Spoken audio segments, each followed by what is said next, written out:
Davi disse assim, ó: mas eu sou como a oliveira verde na casa de Deus. Confio na misericórdia de Deus para sempre, eternamente. Vocês viram aí?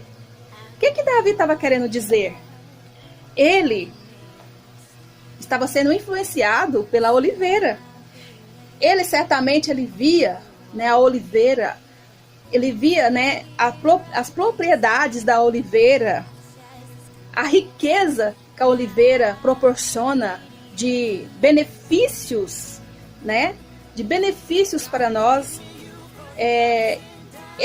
A resistência, né, da oliveira, ela geralmente, né, ela é cultivada, plantada e às vezes nascida mesmo, né, naturalmente em lugares quentes. Então ela é muito resistente, ela resiste todas as estações. E só para a gente ver, né, como nós leu lá, que ela tem a possibilidade de viver por mais de 1000 anos. E o que a gente vê em Davi? Realmente Davi, ele se espelhava na oliveira. E a gente pode ver que Davi, apesar das suas falhas, porque Davi, ele era um ser humano, ele era um homem normal, né? Que todo homem, toda mulher erra, né? Todos nós temos nossas qualidades e também temos os nossos defeitos. Davi também tinha os seus defeitos, né? Mas ele era um homem de muitas qualidades e agradava a Deus. Portanto, Davi, ele foi escolhido por Deus desde novinho. Mais uma vez aqui, ele é novinho. Deus o escolheu, enviou o profeta lá na sua casa para ungir ele com óleo, separando ele para ser quem? Para ser o futuro rei de Israel. Davi foi ungido, separado para ser, né, o futuro rei de Israel, e como realmente ele foi. Então o que a gente vê, que a gente se espelha em Davi. Davi foi um homem forte, apesar que aparentemente, fisicamente, ninguém dava nada por ele. Era um jovenzinho, né, magrinho, né? Não tinha muita, assim, né, aparência de forte, né, para dizer, oh, ele é fortão. Não, isso aí não. Mas ele tinha uma força interior, que era a força de Deus, a força da oliveira, né, sobre a vida dele. Ele era resistente. Davi, ele conta, né, que ele matou urso, que ele matou leão, sozinho, para defender as ovelhas do seu pai, quando ele era ainda um pastor de ovelhas. Depois, mais na frente, a gente vê Davi lutando com o grande gigante Golias. Davi consegue derrubar Golias com apenas uma pedrada, claro, porque Davi, ele estava com a unção de Deus, com a força de Deus, que aquela força não era dele, fisicamente dele, era uma força sobrenatural, uma força de Deus, porque ele foi ungido, né, para isso. E, conclusão, realmente chegou o tempo dele ser rei, foi eleito a rei, foi honrado, foi um homem, foi um guerreiro de muitas batalhas e sempre determinado. Passou por diversas dificuldades, diversas lutas, perseguições, batalhas travadas. Mas a gente viu Davi sempre vencendo. E Davi, ele era um homem que tinha um coração aquebrantado perante Deus. Ele errava, mas depois ele reconhecia o seu erro, ele se arrependia dos seus pecados, e não era só remorso não, era arrependimento de verdade, ele se quebrantava na presença de Deus. E como Deus conhece o profundo do coração do homem, da mulher, Deus o conhecia muito bem, que realmente Davi, ele se entregava, ele se arrependia, né, de coração do que ele tinha feito. E por isso ele foi chamado por Deus como o homem segundo o coração de Deus. Porque Davi, ele era um homem que se humilhava, se quebrantava, ele se renovava na presença de Deus. Então, o que nós vemos em Davi? Determinação, força, resistência, né, a todas as dificuldades, assim como a oliveira. Por isso que ele mesmo citou, eu sou como a oliveira verde, né? Então ele tinha uma fé inabalável. E nós também podemos aprender com Davi. Outra coisa que Davi, né, a gente pode comparar, é que Davi, ele teve longevidade de vida, né? Assim como a oliveira, né? Lógico que Davi não viveu 1000 anos, mais de 1000 anos, mas ele viveu muitos anos.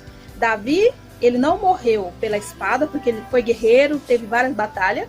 Ele não morreu matado, né, por espada, não morreu por doença, mas sim, ele morreu de velhice, bem velhinho mesmo, né?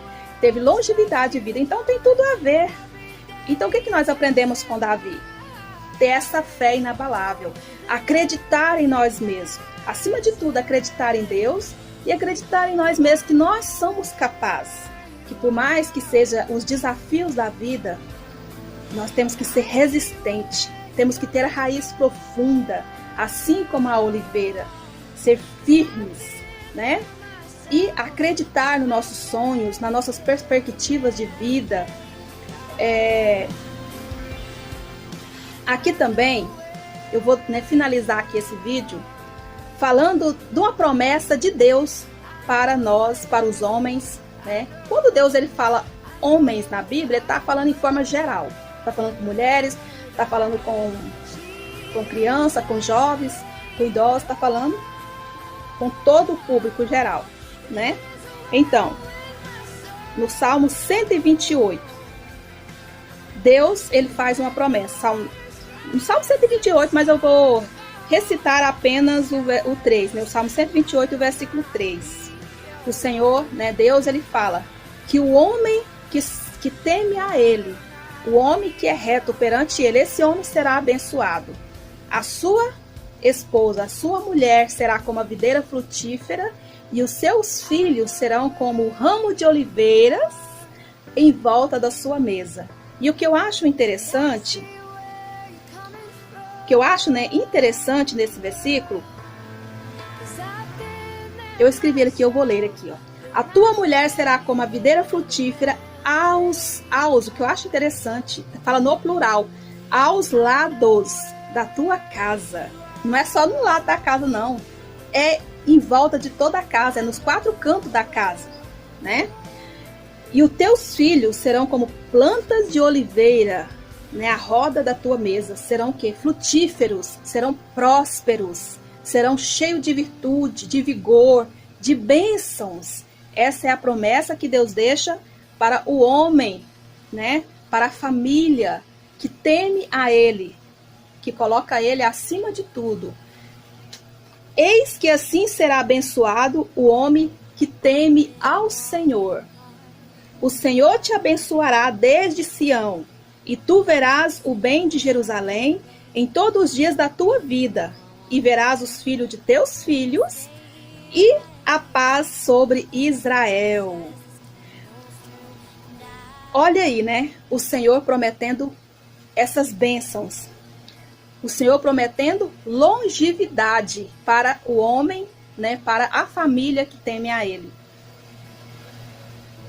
Verá os filhos de teus filhos, né? O que está dizendo? Verá os netos, né? Os seus netos, os seus bisnetos, os seus tataranetos, né? Então aqui o Senhor está prometendo paz, está prometendo equilíbrio, está prometendo bênçãos e longevidade para aqueles que temem a Ele, né? Quem que não quer ter uma família abençoada, uma família próspera, uma família unida, né? Todos. E é isso que nós precisamos. E então, assim como a oliveira, ela proporciona essa lição de vida, né? Essa moral para nós, de resistência, produtiva. Quando nós falamos, né, de frutos, não é só ter filhos, não. Às vezes a pessoa já pensa assim, ser frutífera, né? Uma mulher frutífera, aí já pensa só em ter filhos. Não, você pode ser frutífero em todas as áreas da sua vida, né? Em todas as áreas, você pode ser uma pessoa bem-sucedido, né? Ter um bom trabalho, Deus te abençoar lá no seu trabalho, você subir de cargo, ter um trabalho bom, na igreja, aonde você, em todas as áreas, né, sociais da sua vida, que seja abençoada, que seja frutífero em tudo que for fazer, em tudo que colocar a mão, ser coisas assim que dão certo, né? É tão bom quando a gente faz projetos, quando colocamos na presença de Deus, na direção de Deus, que fizemos projetos, planos E esses projetos, esses planos dão certo, né? É tão bom quando alcançamos conquista. Isso, né, é ser frutífero. É as bênçãos de Deus, a bênção da oliveira sobre a nossa vida. Então é isso, né? É mais esse vídeo. E o próximo será de mais uma árvore abençoada e especial da Bíblia. Então fica ligadinho aí que logo logo, né, estarei soltando aqui sobre a próxima árvore abençoada, que é muito especial, que podemos também nos espelhar nela, né, para trazer, né, para a nossa vida, né? É isso aí. Então, um beijão para todos. Fiquem com Deus.